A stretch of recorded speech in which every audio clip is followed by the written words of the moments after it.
All India SC ST railway employees association सवारी डिब्बा कारखाना व यांत्रिक एवं विद्युत आलमबाग लखनऊ द्वारा परम पूज्य भारत रत्न बोधिसत्व बाबा साहब डॉक्टर भीमराव अंबेडकर जी की 131वीं जयंती समारोह का आयोजन वहां की कमेटी द्वारा किया गया, जिसमें JP कनौजिया मंडल अध्यक्ष, शिव कुमार मंडल अध्यक्ष विद्युत, पारसनाथ कोषाध्यक्ष,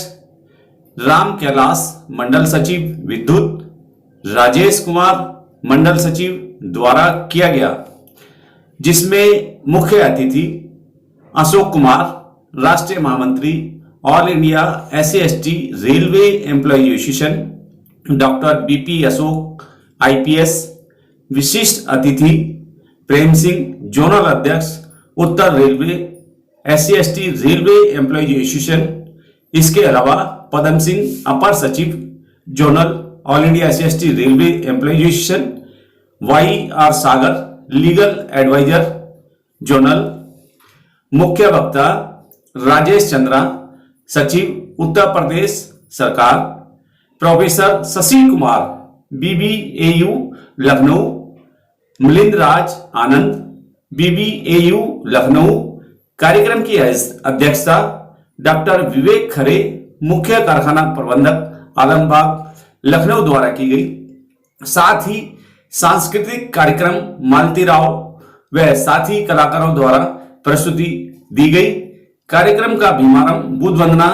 तिरसन पंचशील पूज्य भिक्खु द्वारा कराया गया। आए हुए अतिथियों को तथागत बुद्ध की प्रतिमा भेंट कर शाल व फूल बुके देकर आए हुए वक्ताओं ने बाबा साहब के जीवन परिचय पर प्रकाश डालते हुए भारी जन समूह को संबोधित भी किया। देखते हैं NPT न्यूज इंडिया की यह विशेष रिपोर्ट आलमबाग लखनऊ से। SC ST आयोग के श्री परम श्रद्धेय रमेश तूफानी जी विराजमान है। मैं उनको सीधे मंच पे आमंत्रित करूंगा। बस ये दो लाइन कह के ये बोलूंगा कि इंसानों को गुलाम बनाकर बहुत बादशाह बने होंगे, इंसानों को गुलाम बनाकर बहुत बादशाह बने होंगे, लेकिन गुलामों को इंसान बनाकर केवल एक ही बादशाह बना, वो अपना है डॉक्टर भीमराव अंबेडकर। तो साथियों, आज की मेरे कार्यक्रम की थीम भी यही है कि सबके अंबेडकर। ये हमारे प्रबुद्ध जन जो बीच में बैठे हुए हैं, ये अभी सिद्ध करके आपको बताएंगे कि वाकई डॉक्टर भीमराव अंबेडकर सभी के थे। सर, मैं सीधे आपको आमंत्रित करता हूं आपके बीच में परम श्रद्धेय तूफानी जी। आज के इस अवसर पर अपने परम श्रद्धेय बाबा साहब भीमराव अंबेडकर के श्री चरणों में अपने श्रद्धा सुमन अर्पित करता हूँ। आज SC ST कर्मचारी संगठन के माध्यम से आज मेरा सौभाग्य है कि आप सभी श्रेष्ठ जनों का दर्शन करने का, मंच पर विराजमान बाबा साहब के सपने को साकार करने में लगातार रात दिन परिश्रम करके, अध्ययन करके समाज को जागृत करने का जो काम आप सब कर रहे हैं, मैं आप सबको श्रेष्ठ मंच को प्रणाम करता हूं कि बाबा साहब के अभी आदरणीय BP अशोक जी ने आज के इस संपूर्ण कार्यक्रम में बाबा साहब के दर्शन के विषय में जिस गूढ़ता से, जिस गंभीरता से हम सबको इस बात का संकेत किया कि हम सब समाज के लोग बाबा साहब के उस मूल मंत्र को अपने जीवन में अंगीकृत करते हुए अगर अपने ध्येय को लेकर के बढ़ेंगे तो निश्चित तौर पर बाबा साहब ने जो इससे राष्ट्र के लिए जो सपना देखा था, जो समाज के लिए जो सपना देखा था, वह साकार अवश्य होगा। हम सब जानते हैं कि बाबा साहब ने किन परिस्थितियों में शिक्षा ग्रहण की। बाबा साहब जब बाल अवस्था में बाबा साहब के ऊपर से जब उनके पिताजी बाबा साहब को शिक्षा देने के लिए किसी भी विद्यालय के अंदर जाते थे, उस समय हमारी सामाजिक विषमता के कारण उस बच्चे को कोई भी अपने इस विद्यालय में प्रवेश देने की अनुमति नहीं देता था। आप कल्पना कीजिए कि एक छोटे से बच्चे को उसका पिता लेकर के जब विद्यालय में जाता हो और विद्यालय में उसे पढ़ने की अनुमति न मिले, तो उस छोटे से नन्हे से कोमल के मन पर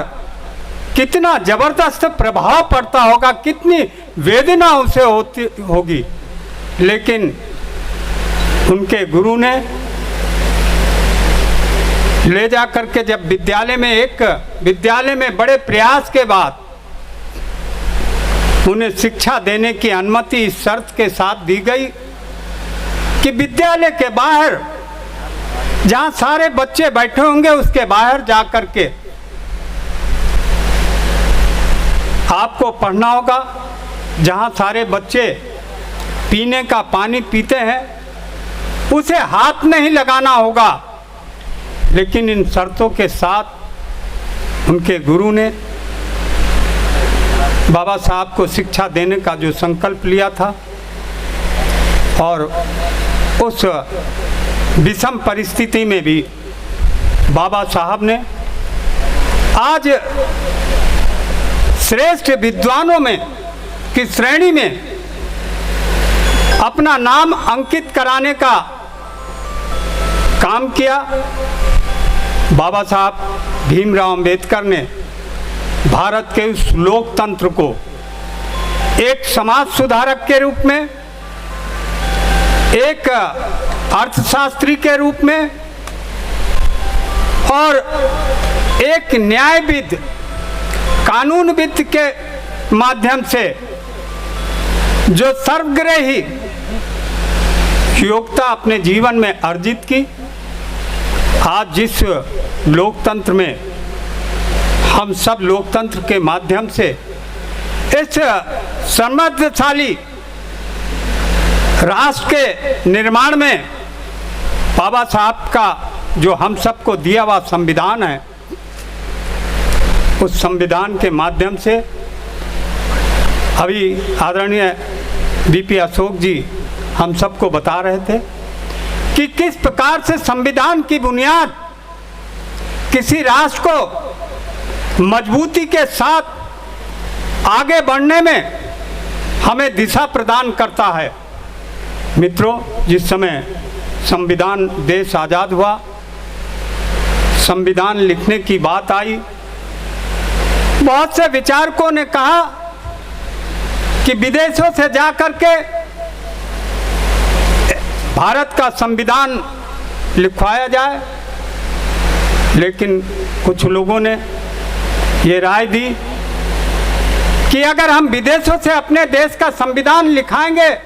तो इस राष्ट्र की बड़ी बदनामी होगी। क्या इस राष्ट्र में एक भी कोई ऐसा विद्वान नहीं जो भारत का संविधान लिख सके?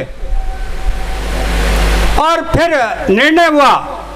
लोगों ने कहा कि एक व्यक्ति है जो भारत के संविधान को लिख सकता है, वो हैं बाबा भीमराव अंबेडकर। और लोगों ने जाकर के बाबा साहब भीमराव अंबेडकर से जब भारत के संविधान लिखने की प्रार्थना की, बाबा साहब ने उसे साहस स्वीकार करते हुए आज बाबा साहब ने जो हमें संविधान दिया,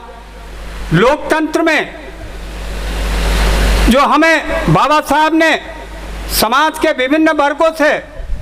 बातचीत करके समाज के विभिन्न समुदायों से लगातार उनके सुझाव को, उनके विचारों को, उनकी सामाजिक, राजनीतिक, शैक्षिक स्थिति में अध्ययन करते हुए बाबा साहब ने जो संविधान तैयार किया, उसमें कुछ सामंतशाही लोग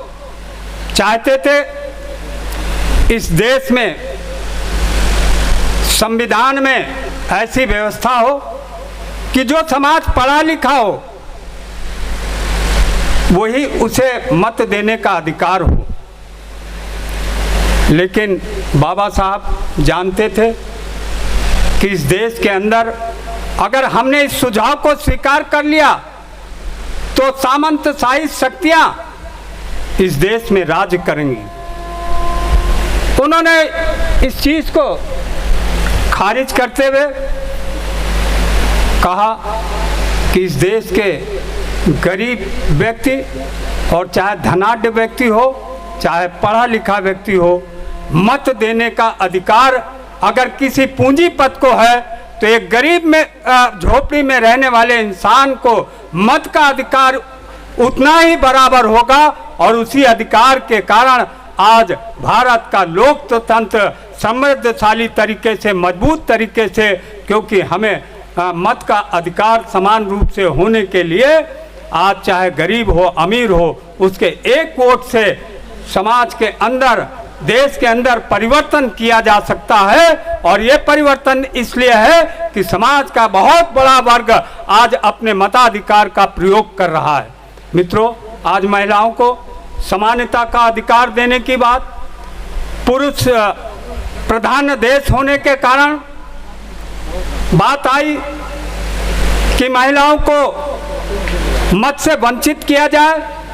पहली बार बाबा साहब भीमराव अंबेडकर ने महिलाओं को बराबरी का दर्जा देने के लिए संविधान के अंदर व्यवस्था की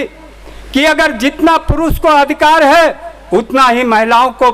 अपने मत देने का अधिकार है। महिलाओं को भी स्वतंत्रता पूर्वक इस देश में प्रत्येक क्षेत्र में जाकर के भागीदारी देने का काम अधिकार प्राप्त हो। इसलिए अपने बाबा साहब भीमराव अंबेडकर ने हम सबको, महिलाओं को भी सशक्तिकरण, महिलाओं को समान अधिकार देने का जो एक महत्वपूर्ण काम किया,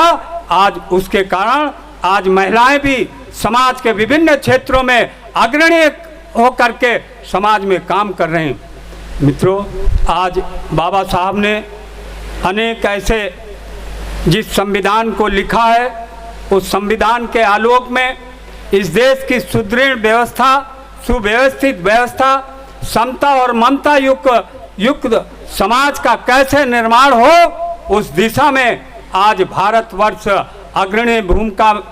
निभाते हुए आज दुनिया का सबसे मजबूत लोकतांत्रिक देशों में भारतवर्ष की गिनती होती है। मित्रों, आज बाबा साहब के उस सपने को साकार करने के लिए